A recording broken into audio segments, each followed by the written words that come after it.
देखिए, गरीबी अमीरी का जहाँ तक बात आती है तो एक सर्टेन लेवल तक के गरीब होते हैं, बाकी अमीर होते हैं। अभी इन लोगों ने कथित रूप में जो सर्वेक्षण और जो जाति आधारित गणना प्रेस किया है, उसमें भी ये लोग बताने का काम किया है कि साहब 6,000 तक जिसका ग्रॉस इनकम है वो अमीर है। इसीलिए हमने कहा था कि बिहार में भुइयां मुसहर सबसे नीचे हाशिए पर जात रहने वाला है, वहाँ 44% और 43% अमीर हैं। इस तरह के अब बात करके आप किसको भरमाना चाहते हैं? तो मेरा कहने का मतलब है कि इस माने में हम लोग कन्फर्म हैं कि जो समाज आगे उठ गया है, जातिगत आधार पर भी ज्यादा उठ गया है, उसको स्वेच्छा से आरक्षण का लाभ नहीं लेना चाहिए, ये मेरी मानना है। आने वाले चुनाव में क्या असर देखने को मिलेगा इसका?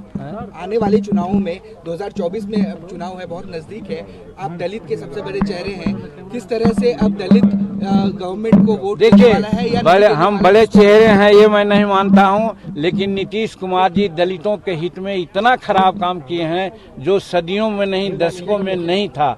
आज चाहे शराबबंदी का मामला हो, ताड़ीबंदी का मामला हो, बालू नीति का मामला हो, और आज सदन में शेड्यूल कास्ट को जो बेइज्जत किया है और जो अपने कथित जातीय गणना का हिसाब जो लगाया है, जिसमें भरमाया है अपना डाटा दे करके, और फिर किस प्रकार से महिलाओं के प्रति जो बात उन्होंने की है, इन सारी बातों को बिहार की जनता के सामने आप लोगों के माध्यम से हम रखना चाह रहे हैं और रख रहे हैं। और इसी बात को बढ़ाना कोई चीज नहीं, वही तो कर रहे हैं, आप बढ़ा रहे हैं, लेकिन बताइए कि हमारा रिप्रेजेंटेशन कितना है? 5% है, 7% है, तो आप 50% कर दीजिए, इससे क्या फायदा होने वाला है? हम तो यही तो कह रहे थे कि अम्बेडकर साहब ने भी कहा था कि समीक्षा कीजिए, आप भी समीक्षा कीजिए कि आपके यहाँ कितना बैकलॉग है, बैकलॉग पूरा करने के लिए आपने क्या किया। क्या वजह हो सकती है इस तरह के स्टेटमेंट? सर, नीतीश जी को कुछ खिलाया जा रहा है, आप बोले हैं नीतीश जी को कुछ अब सबके सामने बोले हैं तो अलग बोलने का क्या है?